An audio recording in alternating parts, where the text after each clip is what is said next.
One. Hello, everyone, and welcome to the Tech and Soul podcast. I am Tamika Key. And I am Lindy Johnson. And today we have another amazing guest. I'm super excited that we have Angelina Eng from the IAB. Before we introduce Angelina, hi Angelina, but Hi. before we introduce you, we do have to say you can find the podcast. Go ahead. What are you going to say? Follow, subscribe. Everything you can do. Yes. Do it all on all the platforms, whether it's YouTube, subscribe to us on Apple, you can get us on LinkedIn, you can get us on Instagram, you can get as much Lynn and Tamika as you need. But definitely follow the both of you on social media because you two are fantastic on social media. I love the stuff that you guys do. So, thank you so much. So we're super excited, as I said, to have Angelina Eng, and also known as Angie, but not Angela. I need to know the origin of that. Did somebody actually try to call you Angela? A lot of people try and call me Angela. And even when my email would be angelina@iab.com, I would still get emails to say, hi, Angela. I have lots of friends who are Angela. They are very lovely. Some of the best people I've ever worked with, but that's just not you. Like the Angelina. I love it too. It's funny though that people always tell you what your name is. Like my name has an E, and I've had people tell me you misspelled your name. Like, huh?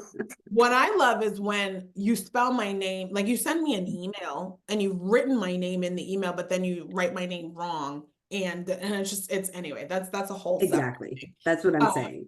But that's what I was wondering. I was like, because it's in your signature, it's in all of the things. I'm like, it must be a thing where people call you this. So, Ange, can you tell us a little bit just about your background and what you're doing right now? Sure. I've been in this industry for 30 years. And first and foremost, I'm a New Yorker through and through. So born and raised here in Long Island? No, I'm a Queens girl. So born in Y'all Brooklyn, have that in common. Raised in Queens, and I'm kind of a mutt in Queens. So I've Ozone Park, Forest Hill, Jackson Heights, Long Island City, now in Long Island. But been doing this for about 30 years. Started off when the internet was pretty much like AOL and CompuServe. I don't know if a lot of your listeners even know what CompuServe was. Obviously, the old timers will, right? Yeah. But started off as an administrative assistant there and then kind of worked my way into the digital team. Was working on building websites. Then there's this thing called media planning and buying. Banners started coming out. I was a data geek. I loved numbers. So did a lot of pivot tables and spreadsheets. And then got into ad operations. And so I've been on the agency side for a good 22 years.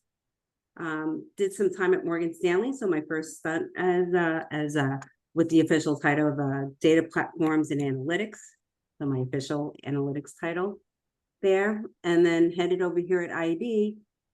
Part of the reason was because of my ad ops background, my media planning buying background, my data analytics background. They wanted someone who understood the business side and the technical side and could translate business requirements into technical standards, translate the technical standards into business terms.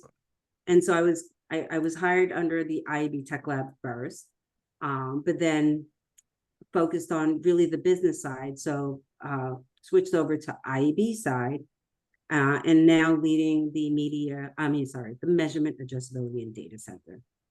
Developing standards and guidelines, best practices, looking at research, doing lots of webinars,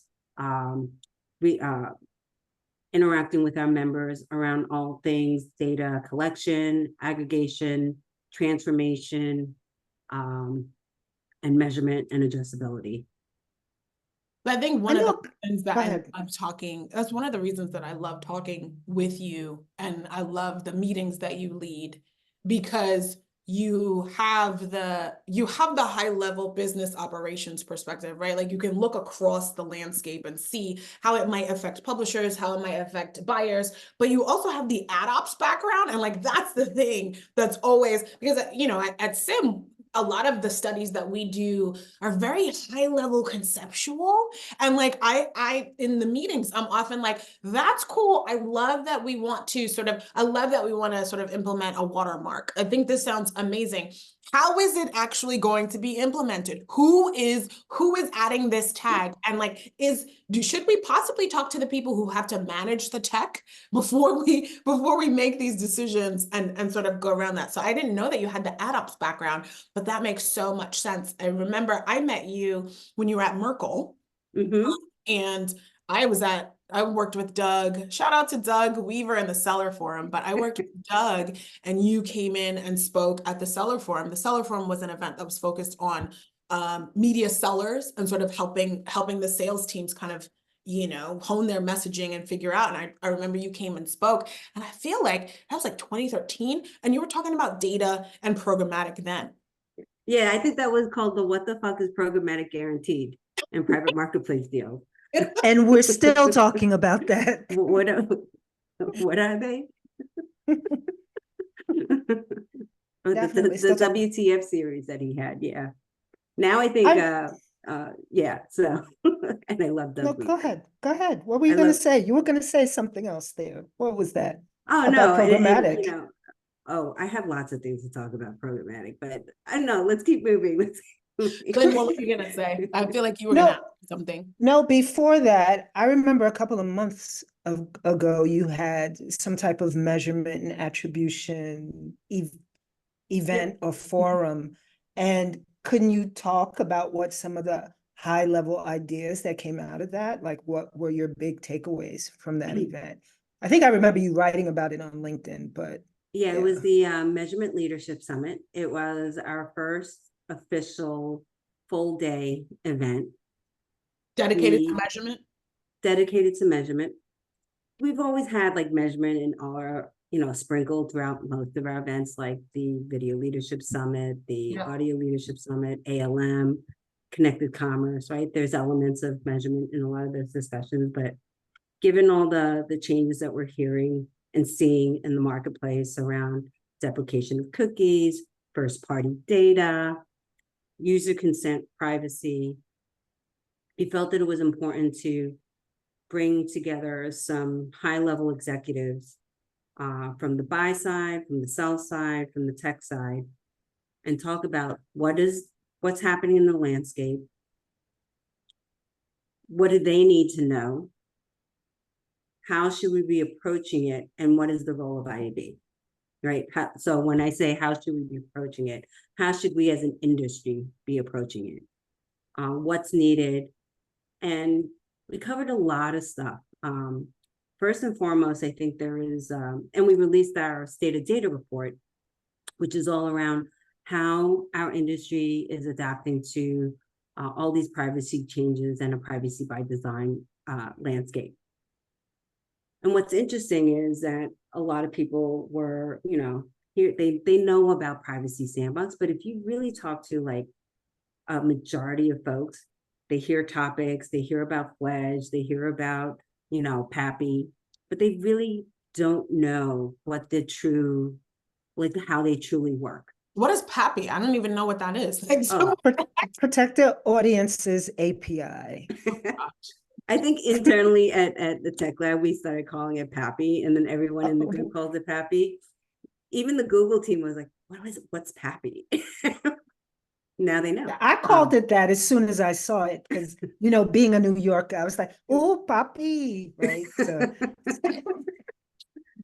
Go ahead, sorry. I have a question specifically kind of around that, less around the Privacy Sandbox and more around,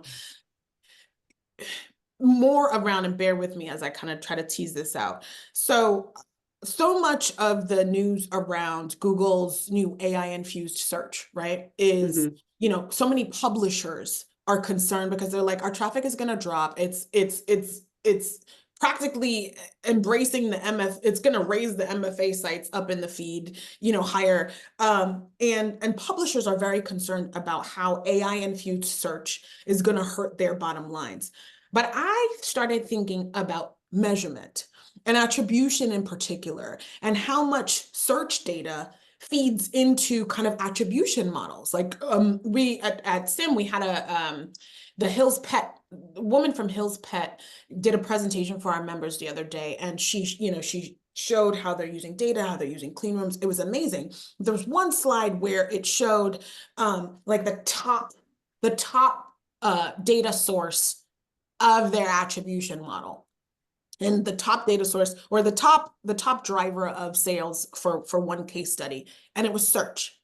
And I started thinking, if AI infused search is going to change sort of all of the search results and the way that people access information, and if that data is being fed into the measurement models and methodologies, do we then have to think about how those models are going to be changed now moving forward? Like, so is this upstream AI data going to change the downstream attribution data that people are using to run media plans?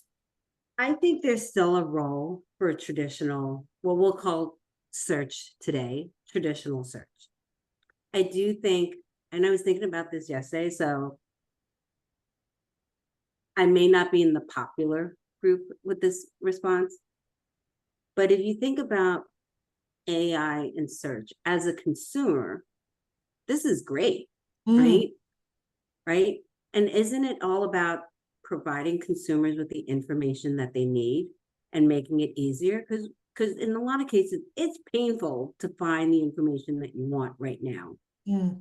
So I do think that on the flip side, AI and how the search companies are using AI, it's a good thing for consumers. It's bad for our economy. It's bad for our sites. But I do think there has to be a balance between that kind of tool and traditional search. And I don't think we're going to completely go away from traditional search. There's so many things that, like, for example, I was, looking for a specific pair of shoes, or a particular product. I think there is still an area, or still opportunity for search results that drive traffic to a brand or a publisher site.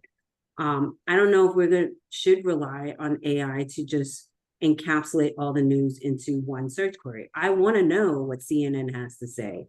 I want to know what Fox News has to say. I want to know what MSNBC, right? I want to see what BBC has. I'm looking for a particular article on Ad Monsters or Ad Exchanger, right? So I think there's room for this. Like, I still go to search and I use a lot of AI. I don't think I don't think it's gonna be just one or the other. Yeah, it can't be one or the other. I would agree with that, because, for instance, and I talk about this on every podcast we have, I use Perplexity AI a lot, right? But oftentimes that's not what I want. Like, I want the product, or I want which I'm sure Perplexity is going to figure out how to sell ads eventually. But when you think about Google's core business, like how much of their revenue comes from search ad dollars, right? They have to, like you said, find a way to balance this AI with paid search, at least, right? Because people are still going to be looking for the exact thing, not just a summary of exactly things, right? I mean, even now, right? If you wanted to understand how should, help me understand what are the best practices for MFA, right? You can go to Claude, you can go to ChatGPT, it'll come back with a list.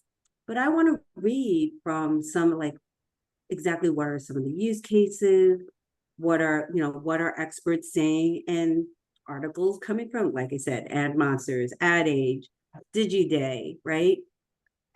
Those are, I still want to see exactly what certain writers are writing about, and it helps to understand what the trends are, right? So I don't know if I trust AI to showcase to me the trends, because it might be biased.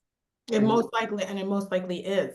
And I didn't mean to send us down an AI rabbit hole, but it was more just kind of that connection between data.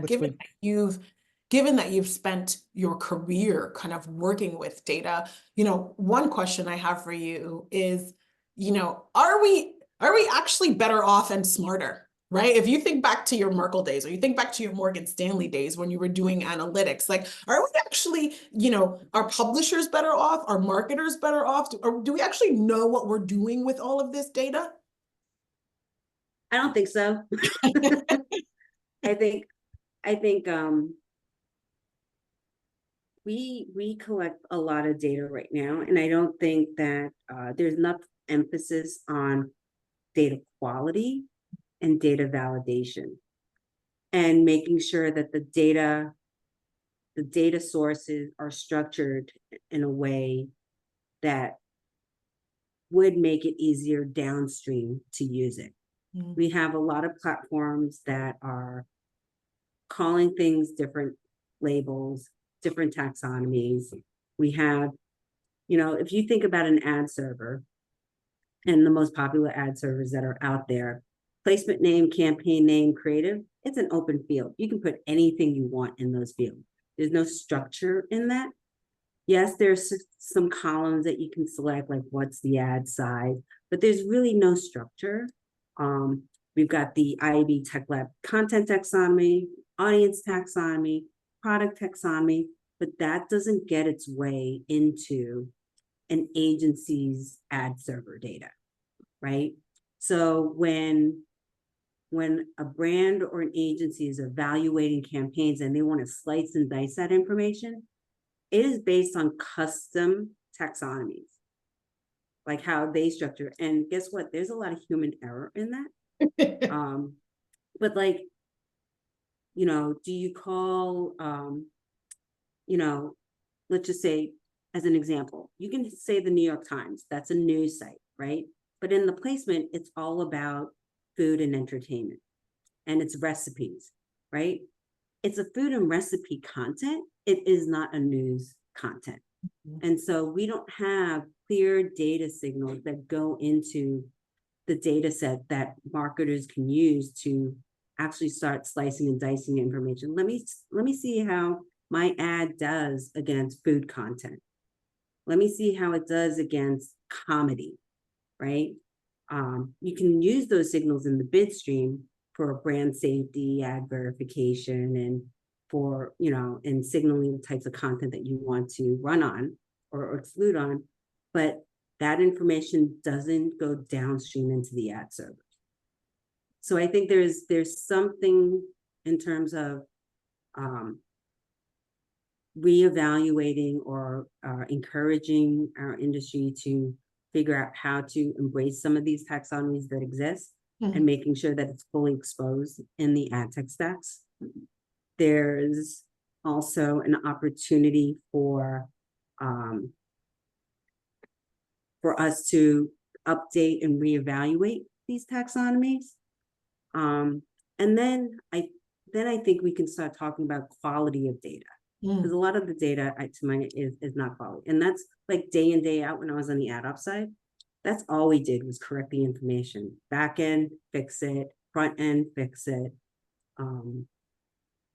But we don't necessarily need IDs to also do really good attribution. And I think, we talk about reach and frequency. We could talk all day about reach and frequency. I have my thoughts on reach and frequency. My top line is, it seems okay that radio and television have high frequencies, right? But it's not okay for digital to mm-hmm. have high frequencies. Oh God, is it that don't even let me get on my soapbox of kind of when I come, when I have conversations at SIM, sometimes I'm like, wait, so wait, we're holding digital publishers to these really high rigorous standards. Frequency of 3 per month, right? You only want me to show an ad 3 times to a user in 30 days.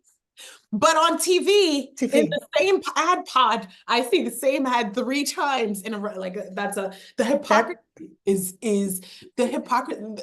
I guess one of the things that keeps me coming back, right, is it's interesting having been on digital most of my career and now at this organization that kind of tries to straddle both the digital and the linear worlds. It's like sometimes I'm like, you guys have no idea what it's been like, what it's like for digital publishers and digital, the digital side of the house. That is a whole separate freaking rabbit hole. Lynn, did you have a question, or did you want to? I was just curious about, and maybe, I don't know if these are the right organizations, but IAB, MRC, AAM, maybe I don't know, should I mention go for it. Yeah, go for it. I mean, what can these organizations? Full transparency, I'm on the board of MRC and the AAM. Okay, so then what can these organizations do to provide greater transparency and assurances around data practices and measurement methodologies, especially now when there's been so many issues around measurement, especially when we talk about the MRC.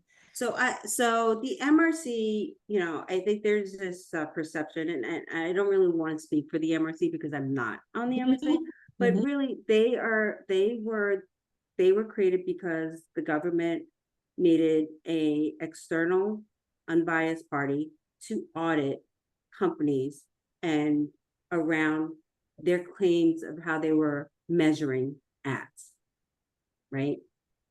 So in partnership with the MRC, the IAB, through IAB's working groups and committees, we bring different constituents in, buy-side, sell-side, ad tech, measurement company, to develop MRC guidelines and standards. So they're there, and they do a great job in doing a rigorous audit of vendors. The challenge is that a lot of vendors, and I need to be careful about this, but a lot of vendors oftentimes may not agree with some of the requirements to get validated. Yep. In addition, it's expensive. Very expensive. And it's a very long process. And it's not a one-time audit. You have to renew your audits every so often. I don't know if it's annual, I forget, or every 2 years. But in any case, they're there to service the industry in making sure that if a vendor says this is how they're counting an impression, does it follow the IAB MRC guidelines? And do they have the right protocols in place, the security is in place, and are they reporting it properly, right? They're not a governance, so they're not there to constantly audit them and say, hey, this month you counted it wrong. Right.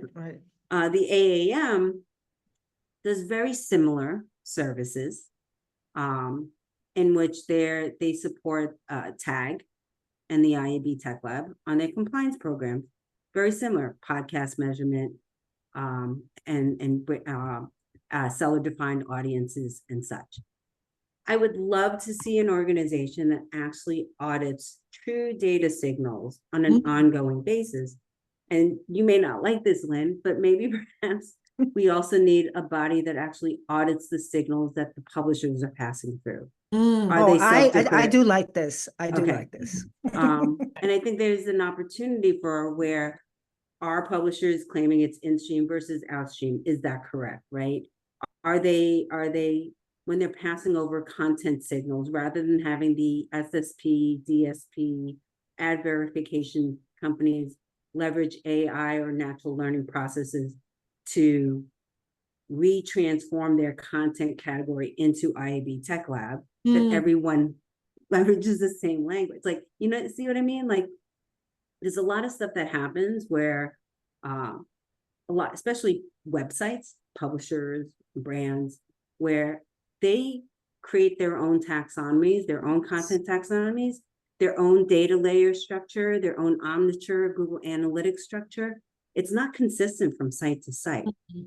So when you try and pipe all this data into an SSP or a DSP or an ad exchange, they have to do their magic to try and fit what they've set up into the bidding protocol. So I think that's, yeah. It's so funny when I was thinking of the MFA kerfuffle and everything with I think it was actually not MFA, it was the analytics report and Colossus SSP and what was happening with them. And I was actually, I remained quiet, and then I commented on one post, and I said, because Andrew, you just brought up a good point. I don't know what Colossus's intentions are. I actually don't, but I don't know if it was intentional, but I know that there's such a knowledge gap for small publishers, in particular, Black publishers, Latino publishers, but let's just call them small local news publishers, right? Like somebody who sets up their site and I was like, look, I want to get some ads. There's such a knowledge gap that I wonder if it's not an intentional thing on behalf of Colossus, if there is a kind of the publishers just not tagging their content correctly, or sort of putting themselves in the category that they're supposed to be in. And then Colossus kind of aggregating that information and putting it forward. But I think that there's what comes back to what you said is we seem to be very focused on amassing as much data as humanly possible, but nobody is really focused on the quality of the data that we are using for everything from targeting to measurement to building audiences and so it seems like there needs to be yes, let's get first party data, but how accurate or how useful is the data that we are collecting? And what comes with that, I can't speak to the Colossus either. I don't know those guys. But I do think that we have this perception, or there are a few people or companies out there that are trying to that are bringing out certain flaws in our industry, and a lot of these things have existed for an extremely long time. MFAs existed back in 1995. I don't know if click fraud, we had lots of click fraud. We still have a lot of click fraud, right? So if anyone acts surprised around MFAs or sites having subdomains, I mean, like, have you been living under a rock? Right. I mean, right. But I will say that what I think that a lot of this results from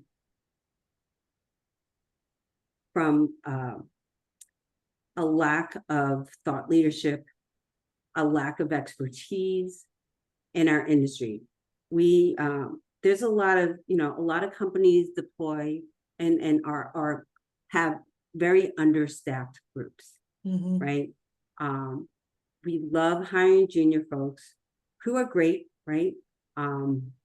However, you need, I talk about procurement a lot, but this is where I want to bring in but a lot of the issues that we see today is due to the fact that we're being pushed to have lower CPMs, right? Where you're not staffing appropriately. So you don't have the level of expertise or the budgets to staff up and look at all this raw event level data, or to invest in AI and technology to help streamline some of the analysis. And I think that we've heard, advertisers don't want to pay for, they don't like net 30, they don't like net 60. Hey, let's make it net 180. In some cases, net 365. But I think how we need to sustain our economy and pay people for the services. And if you want value, if you want quality, you got to pay for it. Just like if I want a Kate Spade bag, I know I'm paying for quality, right?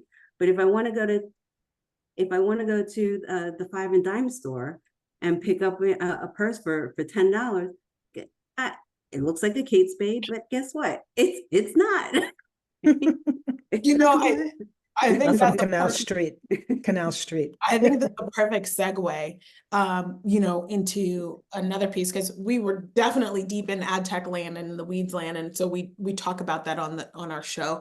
But we also talk about kind of the show's called Tech and Soul because we talk about actual issues that matter, and so you started Angie's Career Gazette. Yes.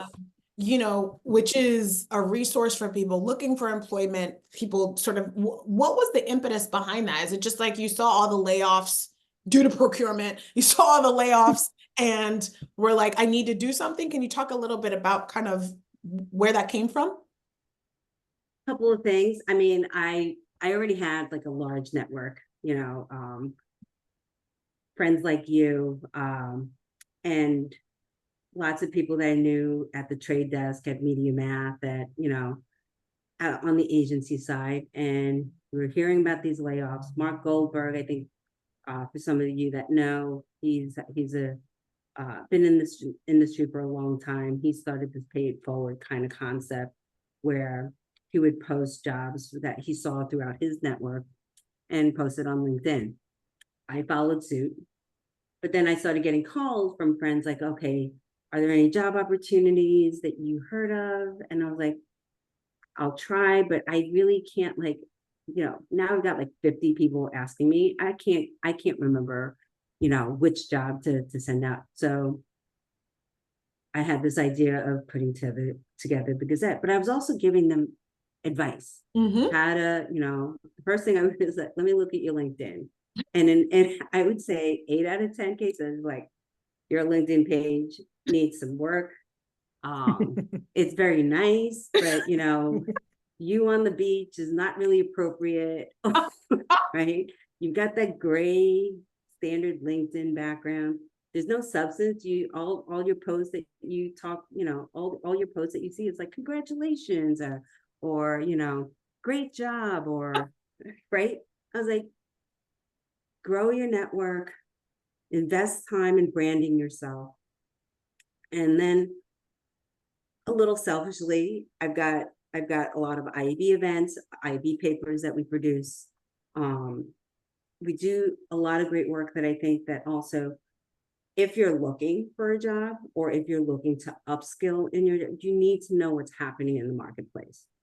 So I felt this was a great opportunity, not only to talk to job seekers, but also to people who's looking to grow in their role and figure out what their next step is going to be, or if there's anything I can do in terms of helping them to build their confidence. I created the Gazette. It takes me about 4 hours a week to do this. Wow. Dedication. So I literally go through my network, look for jobs. I look at, first connections, second connections. I go through and based on some conversations that I have with friends will inspire a conversation that I had, an article that I write. So a great one was, I had all these ad ops people getting laid off several months ago, especially the ones that worked for me. And they're like, Ange, what do I do? And I was like, oh, so angry, right? Because I had put so much time in building my ad ops team at Merkle and at Dentsu. And I was like, you guys are superheroes. You guys are like, are the unsung heroes that people don't actually give you accolades. It's typically the media team or the account team or the creative team. So that's why I wrote about, why ad ops is, the unhidden superhero at a company. Well, you just gave me an opportunity for a plug, because Ad Monsters is looking for folks to be members of our dream team. It's kind of like a fantasy football league. We're putting together the ideal ad ops team. And we call it the dream team, the Ad Monsters dream team. So we're looking for people far and wide across the industry to nominate themselves, their friends, their colleagues. So that was one thing. But the other thing I wanted to follow up there, and you talked about people reaching out to you and ad ops folks. being laid off. I was curious, what other kinds of trends were you seeing in terms of maybe types of jobs that were open or new skills that people needed to level up on, or any of those kinds of trends were you seeing now? I definitely think, so in our state of data report, the IAB state of data 2024 report, I talked about privacy and stuff. Across the board, agencies, brands, and publishers, is really around people who, regardless of role, it could be ad ops, sales, media planning and buying, is being aware of all the privacy regulations. And trying to figure out how that's going to impact your clients or your business. Because think about it, with what I like to say is, you're running a campaign, majority, if you haven't looked at your log files, probably anywhere between 30 to 40% of your inventory goes to California. Ad impressions go to California. What's going to happen when the California Delete Act comes into play? When users can just opt out one fell sweep and say, don't target me, don't share my information, you can't leverage TransUnion, you can't leverage LiveRamp, you can't, right? All these, like, what are they going to do? So to me, it's like, if you don't understand that how the California Act is going to affect your business and who you're going to be able to target, and the ability to measure those audiences, you're going to be flying blind. So I think it's really important that people really catch up to speed, understand that fully. I also think that everyone needs to become sort of an analyst of some sort, right? So, but think of it holistically. Privacy Sandbox is going away, right? I'm not going away. Privacy, regardless if Privacy Sandbox goes into effect or not, cookies are definitely not going to. I know we know what you meant. You know what I mean? Yeah, so we need to move to a privacy by design approach. We need to respect consumer privacy. We need to respect their data. So that means that it's going to be harder to analyze your performance. And so this is where you need to start putting on your hats of slicing and dicing the data, doing some modeling, exploring different models. Regardless if your buy side is sell side, you're going to need to be more data centric. So I think privacy and data are the two key skill sets, and that will open up doors for you if you really take a proactive approach.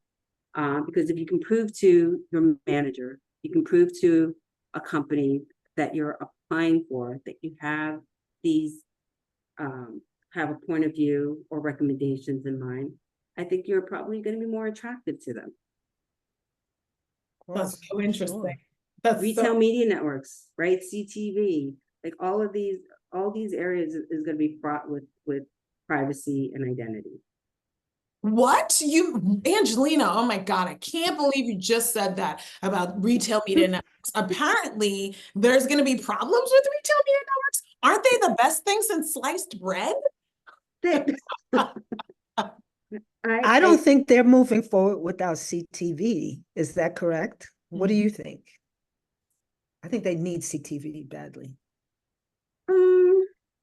No? No, I mean, so maybe I'm a little biased because when I was at Merkle, I helped work on the Target business when it was Target Media Network, which is now known as Rondell. And if you didn't have CTV, would you be able to grow as aggressively? Probably not. However, I think that regardless if it's CTV or out on the open web with audience extension, it's going to be very cohort driven, right? And that it's not going to be really, it's going to be based on first party data, but you're not going to be able to scale and leverage first-party data as we currently do today. A lot of that can be within the O&O of a retailer. What I'd love to see is some of the retailers, which we're already seeing at IAB, coming together and collaborate on what best practices and standards look like, right? Creating consistencies in terms of experience, but yet still be unique in their own value proposition. You know, that's interesting. And I was being a little flippant with the retail media networks. Actually, I've gotten to interview a bunch of companies and how they're setting them up. But it does seem like our industry like latches onto these concepts and it becomes the most amazing thing ever. And look, it is actual purchase data. It is theoretically clean. It's theoretically opted in. But I have actually had kind of the concerns around privacy and around, like, it's like at some point, you know, is my purchase data gonna be considered like, so I love Target, for example. Target and Instagram, those two companies, like they could easily just take all of my money because they know what I look at, they know what they know what I buy.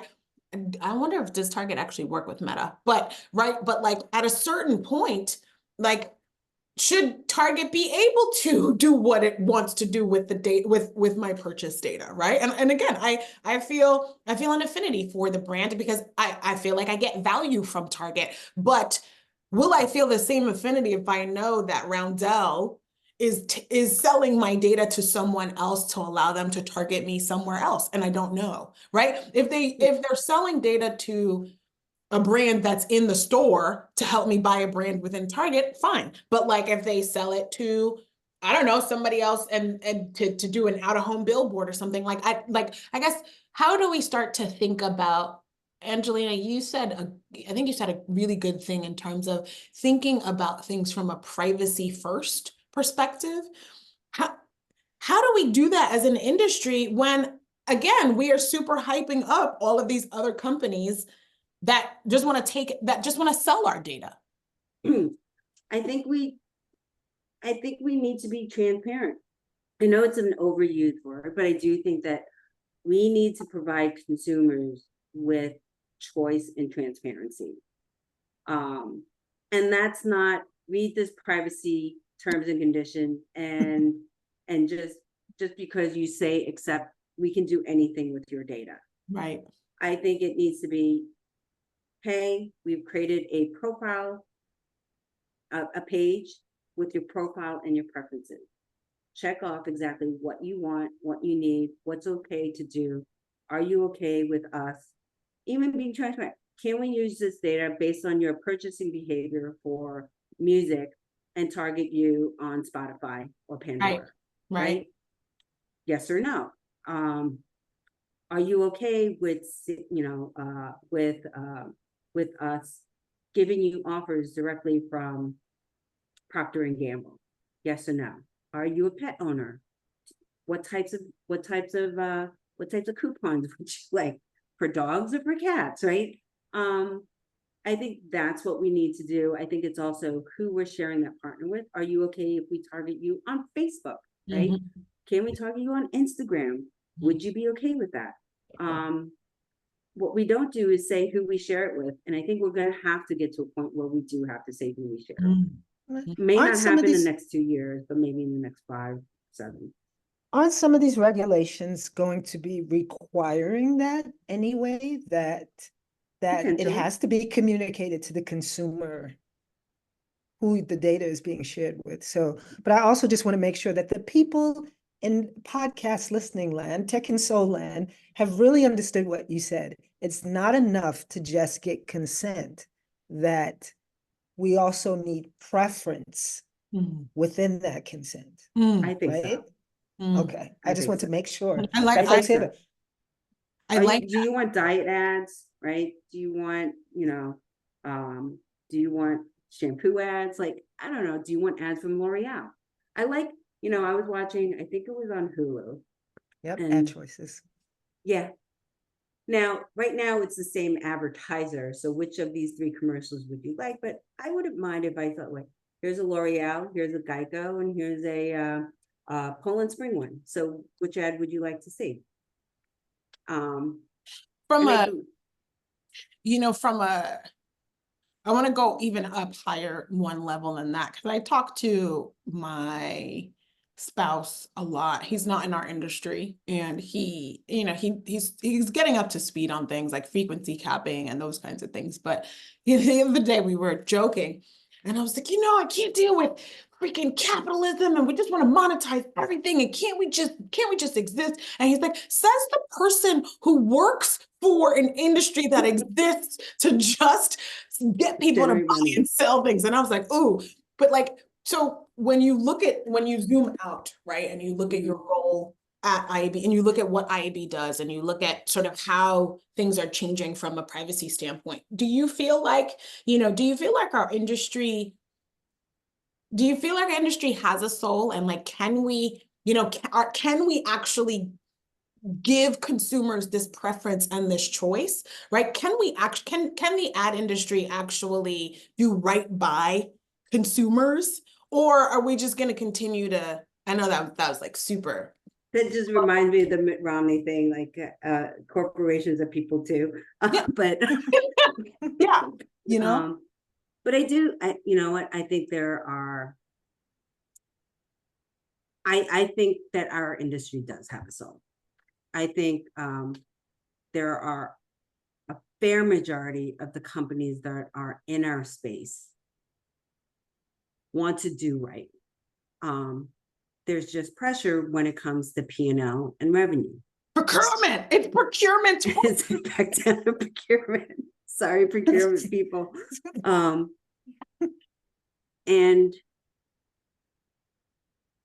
I think that we need to do a better job in educating people on what are you know, some key best practices, and again, enable them to have the tools and the skill sets to do to generate high quality work. Our industry gets a bad rap due to a few bad apples. Every time you open up an article now, it just seems like, oh, this company did this and that, and they're evil now, right? And that's so not the case. Mm-hmm. People aren't sitting there. Well, there are some people, but a majority of companies out there, like the ones that are you know, on the Comscore list and the Nielsen list, they are not intentionally scheming in the background, going, how do we scam the entire industry and make money, right? Let's pass over some bad signals so that we can make more money. I'm sorry. Have you worked in any of these companies? It's like, we don't have resources. We have like a whole line of product releases that we have to prioritize, and we have to troubleshoot this and that. And by the way, publishers have to deal with MFAs, suitability, attention metrics, loss of revenue due to lack of investment in DEI and in news, right? And so a lot of like, if a website has taboola ads or Outbrain ads, that's not a bad thing, right? They're just trying to monetize, right? Oh, you should. It's not. This publisher has listicles. That's not a bad thing. Do you know how many users love listicles? Right. Okay, so it's not a bad thing when like I can't even scroll the page because the ads keep refreshing. That's not a bad thing either. That's a whole separate. Yeah. Okay.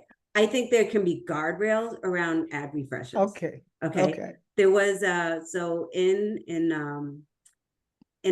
so I was hosting a workshop at Baylor Tech's event a couple of weeks ago, and there was about 45 publishers, and one publisher was like, what's so bad about refreshing ads? If you turn on the radio, if you watch TV, there are back-to-back ads, right? And every 30 seconds within a 4-minute time slot, there are multiple ads. So what makes display different? And I say, you're right. However, maybe what we need to do is, you can't refresh it constantly. Maybe you need long rate intervals. Maybe you need a cap. Would you guys be open to that? And the majority of the publishers said, yeah. If you said that We can only refresh the ad no more than 5 times, and only after every 30 seconds. Okay. Now, I don't know if that's going to be a standard or not. We're going to have a working group and get a bunch of publishers and agencies to agree on that. That's how it works at IAB. Like, I can't just make the decision and say, hey, this is now a standard. This is the new standard. Doing the Lord's work at the IAB. And you guys have heard it here. Our industry does have a soul, straight from Angelina Eng from IAB. Angelina, thank you so much for Before we end with her, before we end with her, I do my thing, you know. Let's take it a little lighthearted. Yes, the industry has a soul. I like that. That's a good closing. It is. That's why I was gonna end there. But she has soul. Yeah. I don't know about that, but you do know. You know where I'm going. You know where we're going with this. Tell us about that. All right. So when my son was younger, he was in grade school and they taught him Latin dancing. So I believe it's the 3rd and 4th grade. So they always had these little dance recitals. And then over the years, he and I kind of had this little routine that we do at weddings and stuff. And it was more like the disco and the hustle kind of stuff. But he's getting older and I'm getting older. I'm not as flexible and as active as I used to be, a little rickety in my coming of old age. And he said, hey, Mom, I want to take salsa lessons. And so this was back in October. And my husband and I were thinking about taking some like old timer community course and do some salsa lessons. But my son was like, let's take some real salsa lessons. So we've been taking salsa lessons since October. And my brother just got married on May 5th. So Cinco de Mayo. We got to show off our dancing. We and it's been great. He and I, we dance as frequently as we can. Like every time I come home and he greets me at the door, we're doing twirls. We go once a week. It's an hour and a half. And I'm definitely getting my money's worth and I'm loving it. It's a great mom and son bonding. I highly recommend if you have a son, or if you have a daughter and you're male and you have a daughter, take salsa lessons. It's so much fun. Next is bachata. So we're gonna do bachata. Okay, that's big. So now, Tamika, I messed up your closing here. No, you do. Well, I think what you just showed there is how important it is to have relationships, right? And that is what the IAB is about. It's about building relationships to come to these standards and consensus, right? And that's why more people need to pay attention to the IAB, join the IAB, and also because the more voices that are there, the better the standards can be. That's what I think. SIM and ad monsters, yes, right? ARF, ad monsters, everywhere, right? But I think it's what's interesting though. The only thing I would say about that is it's funny. Like, I was talking about the watermarking thing. That's a project that we're working together on. I know, but in our group, it was like, well, who's going to standardize this? And we were like, well, we are not the holder. We're the researchers, right? We're just going to figure out the research, but we're like, IAB is the standard creator, right? Like, it's like, there has to be some body that everyone can at least, that can say, look, we're going to hold the line here. This is what we think the standard should be. And then obviously everybody tries to get aligned with it. And I think you guys are doing a great job. I think, and in particular, over the past like year and a half, almost 2 years, I think you've done a great job, but I'm sure a whole bunch of that has to do with you moving from Tech Lab to main IAB, actually. I think that's— You know what, I know that we're supposed to close, but you know what, I got to give kudos to the IAB Tech Lab. They're the guys that are actually creating the data signal, creating the interop. They're doing God's work in my eyes, because if there's actual substance. I can talk about what the standards are, what the best practices are. But unless it's implemented and unless people actually use the same tools at their fingertips, it's not going to be successful. And they've been just on this road Tony Katzer is freaking fierce, man. Yes. He is awesomely fierce, and his team is amazing. So I yes, we do great work at IAB, but I really think the Tech Lab is doing phenomenal. Angelina, thank you so much for today. This was amazing. We will definitely have to have you back on another episode, because we didn't get to talk about attention. We didn't get to talk about a bunch of stuff. Let us know. I mean, I think most people know, but how can people find you? LinkedIn, baby. Okay. So I am very active. I'm very active on LinkedIn. Subscribe to my newsletter, pay it forward, help your fellow colleagues out, help your network, brand yourself, focus on yourself as well. So, feel good, be good, and do good. Don't forget to like and subscribe. Thanks, guys. Bye.